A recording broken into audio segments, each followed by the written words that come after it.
ಬಹಳ ಸುಂದರವಾದ ಮಾತನ್ನು ಹೇಳಿದರು. ಒಂದಿಲ್ಲ ಒಂದು ದಿವಸ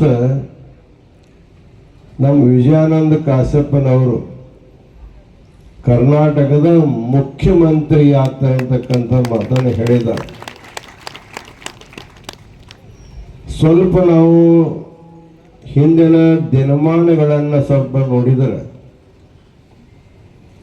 ಎಸ್.ಆರ್. ಕಂಠಿ ಅವ್ರ ಕಾಲಕ್ಕೆ, ನಿಜಲಿಂಗಪ್ಪನವ್ರ ಕಾಲಕ್ಕೆ, ಬಿ.ಡಿ. ಜತ್ತಿಯವ್ರ ಕಾಲಕ್ಕೆ ಏನೊಂದು ವಾತಾವರಣ ಸಮಾಜದಲ್ಲಿ ಇತ್ತು ಅಂದರೆ ಈ ಒಳಜಾತಿಗಳ ಜಗಳ ಅನ್ನೋದು ಯಾರಿಗೂ ಗುರುತಿದ್ದಿಲ್ಲ. ಎಲ್ಲರೂ ಹೇಳಿದ್ದಾರೆ ವೀರಶೈವ ಲಿಂಗಾಯತ ಅನ್ನುವಂಥದ್ದು ಒಂದು ವಿಶಾಲವಾಗಿರ್ತಕ್ಕಂಥ ವಟವೃಕ್ಷ ಇದ್ದ ಹಾಗೆ.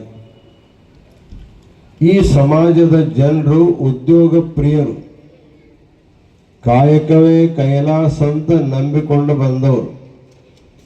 ಅದಕ್ಕೆ ಉದ್ಯೋಗದಲ್ಲಿ ಹೆಚ್ಚು ಕಡಿಮೆ ಅನ್ನುವಂಥ ಭಾವ ಇರಲಾರದೆ ಬಹುತೇಕ ಸಮಾಜಕ್ಕೆ ಉಪಯೋಗವಾಗುವಂತಹ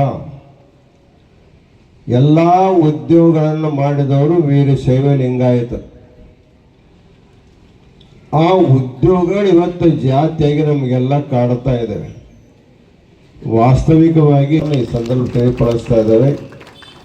ಅದಕ್ಕಾಗಿ ನಿಟ್ಟಿನಲ್ಲಿ ನಮ್ಮ ಎಲ್ಲ ರಾಜಕೀಯ ಧುರೀಣರು ವೀರಶೈವ ಒಳಪಂಗಳನ್ನು ಒಂದು ಮಾಡುವಂಥ ದೃಷ್ಟಿಯಲ್ಲಿ ಅಖಿಲ ಭಾರತ ವೀರಶೈವ ಮಹಾಸಭೆ ಕಾರ್ಯವನ್ನು ಮಾಡ್ತಾ ಇದೆ. ಯೋಗಾಯೋಗ ಅನ್ನುವಂತೆ ನಮ್ಮ ಶ್ರೀಮತಿ ವೀಣಾ ವಿಜಯಾನಂದ ಕಾಶಪ್ಪನವರು ಈ ಪ್ರಾಚೀನವಾದ ಸಂಸ್ಥೆಗೆ ಮಹಿಳಾ ಘಟಕದ ರಾಷ್ಟ್ರೀಯ ಅಧ್ಯಕ್ಷರಾಗಿ ಅವರು ಸ್ಥಾನವನ್ನು ಪಡ್ಕೊಂಡಿದ್ದಾರೆ. ಮೊನ್ನೆ ಹೈದರಾಬಾದ್ದೊಳಗೆ ಜಗದ್ಗುರು ಪಂಚಾಚಾರ್ಯ ಯುಗಮಾನೋತ್ಸವ ಮತ್ತು ಬಸವಾದಿ ಶರಣರ ಜಯಂತ್ಯುತ್ಸವವನ್ನು ಸಂಯುಕ್ತವಾಗಿ ಮಾಡಿದಾಗ ಆ ಸಮಾರಂಭದಲ್ಲಿ ಕೂಡ ಅಖಿಲ ಭಾರತ ವೀರಶೈವ ಮಹಾಸಭೆಯ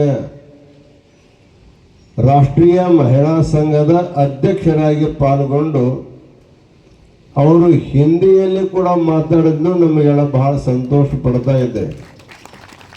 ಹೀಗೆ ಕಾಶಪ್ಪನವರ ಪರಿವಾರ ಇವತ್ತು ಎಲ್ಲ ಒಳಪಂಗಡಗಳನ್ನು ಒಂದುಗೂಡಿಸಿ ಅಖಂಡ ವೀರಶೈವ ಲಿಂಗಾಯತ ಸಮಾಜವನ್ನು ಮಾಡಲಿಕ್ಕೆ ಪಂಚಪೀಠಗಳ ಪರಮಾಚಾರ ಆಶೀರ್ವಾದ ಇದೆ. ಎಲ್ಲ ಶಿವಾಚಾರದಲ್ಲಿ ಪಾಲ್ಗೊಳ್ತಾ ಇದ್ದಾರೆ.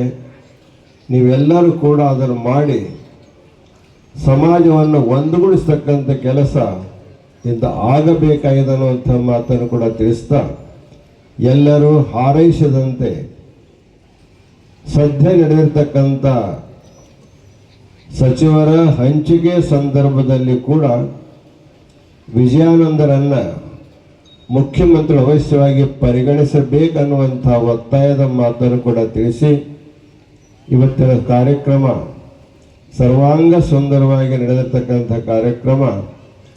ಈ ಸಮಾರಂಭಕ್ಕೆ ಬಹಳ ದಿನಗಳ ನಂತರ ರಂಭಾಪುರಿಗಳು ಆಗಮಿಸಿ ಈ ಕಾರ್ಯಕ್ರಮಕ್ಕೊಂದು ಸುವರ್ಣ ಕಳಸವನ್ನು ಇಟ್ಟಂತಾಗಿದೆ ಅನ್ನುವಂಥ ಮಾತನ್ನು ಕೂಡ ತಿಳಿಸ್ತಾ ಎಲ್ಲರಿಗೂ ಶುಭವನ್ನು ಕೈಲಾಸಕ್ಕೆ ಹೋಗಿ ಬರೋದಂದ್ರೆ ಸಾಮಾನ್ಯ ಮಾತಲ್ಲ. ಅದು ಹಿಮಾಲಯದ ಚಳಿಯಲ್ಲಿ ಅದೆಲ್ಲವನ್ನು ಸಹನ ಮಾಡಿಕೊಂಡು ಶಿವನ ವಾಸಸ್ಥಾನವಾಗಿರ್ತಕ್ಕಂಥ ಕೈಲಾಸ ಪರ್ವತವನ್ನು 3 ದಿನಗಳ ಕಾಲ ಪರಿಕ್ರಮ ಮಾಡಿ ಆ ಪುಣ್ಯವನ್ನು ತಂದು ನಿಮಗೆಲ್ಲರಿಗೆ ಹಂಚಿದ್ದಾರೆ ಅವರು.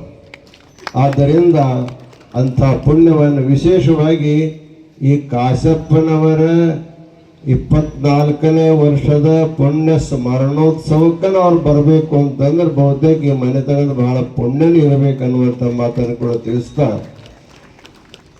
ಕೈಲಾಸಕ್ಕೆ ಹೋಗಿ ಬಂದಿರತಕ್ಕಂಥ ಸನ್ನಿಧಿಯ ಪಾದಕ್ಕೆ ಅನಂತ ನಮಸ್ಕಾರವನ್ನು ಸಮರ್ಪಿಸಿ ಎಲ್ಲರಿಗೂ ಶುಭವನ್ನು ಕೋರಿ